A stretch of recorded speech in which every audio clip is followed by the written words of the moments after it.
Hey everybody, so it's 8:30 at night on the 4th of August, so this would be Veda Day 4. So we're going to do the second half of my Getting to Know Me A through Z. So here we go.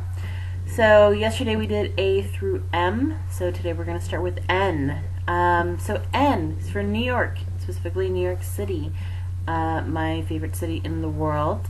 I mentioned yesterday that I live in Austin, and New York and London would be the only two other cities that I would ever consider living in. There is a very, very good chance that we're going to be living in New York City sometime like in the spring of 2013. It's still all very, very much up in the air, but I'm really excited about the prospect. O is for October, which is when my birthday is, October 18th. I'm a Libra. Plus, I really love October because the weather's nice. I hate the heat. I hate summer. Boo. October. P is for podcasts. I mentioned yesterday Mark Maron's What the Fuck, WTF podcast. I listen to podcasts all the time. It's kind of ridiculous. I don't know, maybe I'll do like a screenshot of my iTunes podcast list so you can see just how crazy go nuts it is. But yeah, I listen to, so I guess maybe some of my favorite podcasts. Other than WTF, You Made It Weird with Pete Holmes, super good, especially for a comedy nerd like me. The Nerdist podcast is really, really good for all of you geeks out there. What else do I listen to? Todd Glass show is what I'm going to be listening to tonight. Comedy Bang Bang, it's great. Who Charted? So yeah, Doug loves movies.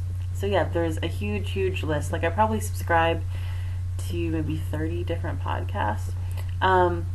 So I guess a couple things sort of tied into that. Other little trivia bits about me. I can't go to sleep unless I have some sort of noise in the background, some sort of, oh, there's my cat behind me, some sort of talking noise. Like I can't fall asleep to music, but like NPR is perfect.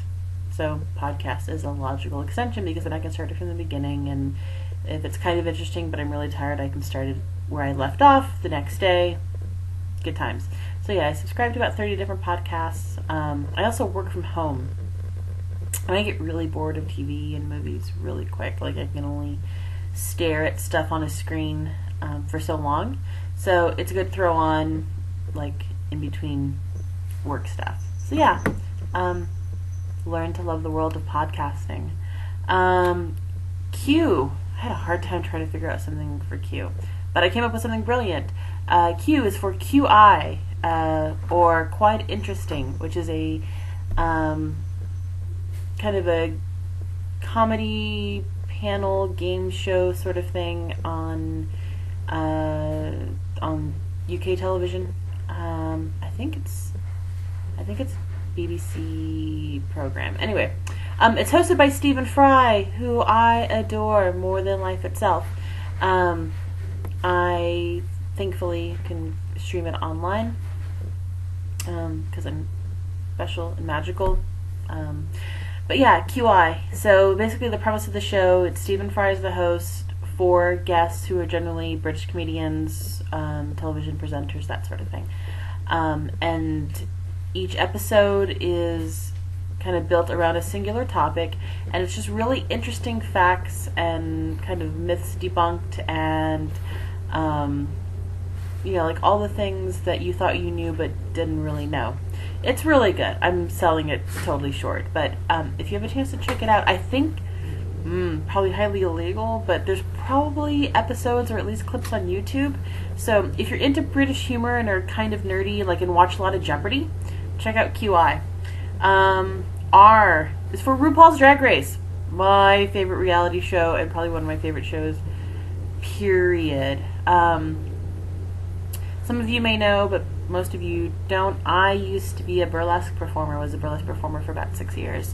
And I still kind of dabble in it, like in a lot of producing and directing and hosting and that sort of thing. Not so much performing.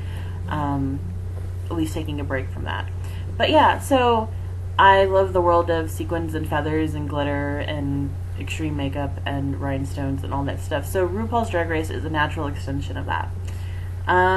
S is for the Smiths, my favorite band. Super, super, super fan of Smiths, Morrissey. Good times. It's pretty much what got me through high school. T is for tattoos, and I have several of them. I've got these fans here. I've got Lotus on that arm. I got my Tom Waits tribute Blue Valentine tattoo on that arm. I have a jellyfish that goes all the way down and around my back. I have swallows on my lower back. I have stocking seams that go down the back of my legs. Maybe I'll do like a little tattoo video for Veda this month where I kind of just go over my tattoos, when I got them, why I got them, why I chose it, that kind of stuff. But yeah, T is for tattoos and all the ones that I have. U is for the Union Jack. Again, U, I had a hard time coming up with something, but I'm a huge Anglophile, always have been.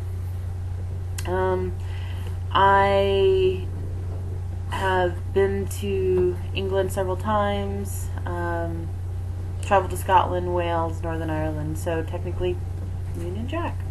I haven't been back to the UK in like 6 years, which is way too long, so we're long overdue. Hopefully try to plan for that trip in the next 2 years.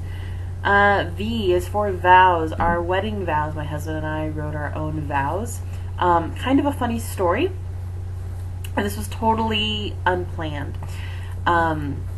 So we are both kind of into sports. Not really playing, watching. I live in Austin. Lived in Austin for a long time. Big Longhorn fan. Hook 'em. My husband was, I've converted him, a Notre Dame fan. Baseball, he's diehard Yankee. I'm a diehard Met. So, you know, opposites attract, good times. We can have that nice rivalry. So, when I was writing my vows, you know, it was nice and sweet and romantic, but it's me. I have to inject some sort of humor to kind of keep things light, so that way I don't, like, break down bawling because I'm so sentimental. So, in my vows, I mentioned something along the lines like, you know, I vowed to never root against the Notre Dame because I know that you would never root against the Mets. That kind of thing. So I wrote the vows, read it, haha, got a chuckle. Well, my husband read his vows, and he put pretty much the exact same thing. That he vows to never root against the Longhorns as long as they're not playing Notre Dame, and vows to not root against the Mets unless they're playing the Yankees. So that was kind of weird and kind of a nice little thing that, we both sort of focus on the same sort of humor and recognize, you know, I don't know, just kind of poking fun at that sort of thing. I thought it was kind of cool and just really weird that we both included that in our vows, completely separate from the other one. Like, we hadn't talked about that. We hadn't been like, oh, wouldn't this be funny if we made this joke in our vows and it was the same joke. But yeah, so vows for V.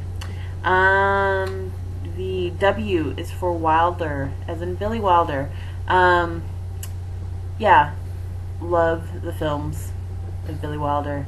The Apartment is probably one of, probably top 3 favorite films all time. Love, love, love, love, love. Pretty much love everything that he has done. Oh, X. Yeah, I had to really kind of stretch for this one. So I was trying to look up, okay, words with X. What can I talk about? I don't play the xylophone. I'm not a big fan of the movie Xanadu. So I discovered a new word today that starts with X. It is xenodochianology. xenodochianology. It is a word that means the love of hotels and inns and motels. And I do. I love staying in hotels. I'm the kind of person, and I have done this before, and my husband and I have done this before, where instead of going out of town for a vacation, People just go stay in a hotel in town and like swim in the pool and like tool around or whatever, just for like a change of scenery. I love hotels. So yeah, so that's my X word, and I learned a new word today, and so did you. Y is for Yahtzee, which is my favorite board game. My parents, my mom and my dad, I vividly remember my mom and my dad having my grandparents, my mom's parents, over to the house all the time when I was little. Like, my parents were still together, and they divorced when I was 5, so I must have been like 3, 4 years old, and vividly remember them coming over, like, it seemed like all the time, but probably like once a week, once every 2 weeks, to come over and play Yahtzee. It's the first board game that I learned to play, so I have a lot of sentimental memories with Yahtzee, and it's my favorite. And finally, letter Z, zucchini. It's my favorite vegetable. It's pretty much my go-to vegetable when I'm trying to figure out what to make for dinner, because you can grill it, you can saute it, a little black pepper, a little sprinkled Parmesan cheese. Super delicious and super good for you. So that concludes my A to Z getting to know me, 26 things you now have learned. So I will be back tomorrow for Veda Day 5. I have no idea what I'm going to do yet, but we will find out tomorrow together. See you then.